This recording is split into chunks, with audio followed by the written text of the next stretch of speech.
For today's video, bago nga ang araw ng pag-alis nila Jowa at Junakis, kami muna nga ay mag-iikot-ikot at next year na ang aming pagkikita-kita. Yan lungkot next year, ang tagal nun. Uy, hindi ganun, 2 weeks lang naman na hindi kayo magkikita ng inyong pamilya. Ay, ganun talaga, paminsan-minsan paminsan-minsan kailangan nyo mag-sacrifice sa isa't isa.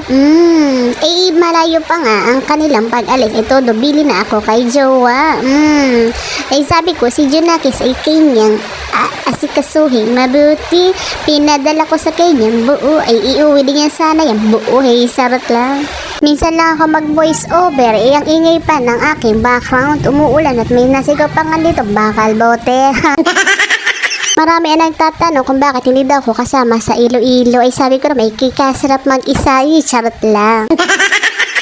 Alanganin po kasi sa budget, sa mag-ama lang po talaga ay kulang pa. Marami po talaga kaming binayarang bills. Sabi ko kay Joey, huwag siya mag-alala, ako uuwi din naman sa amin, tatapusin ko lang dapat tapusin. Marami din po akong trabaho nag-aantay sa akin. After ng aking trabaho, ako din po ay uuwi sa amin. Kalungkot talaga mag-isa dito, magbabagong taon ka. May halong saya at lungkot ang aking nararamdaman ngayon. Parehas ka kami magjowa na may halong saya at lungkot na ang nararamdaman namin ngayon. At magpapalit nga ang taon, mayroon kay matinding pinagdadaanan magjowa.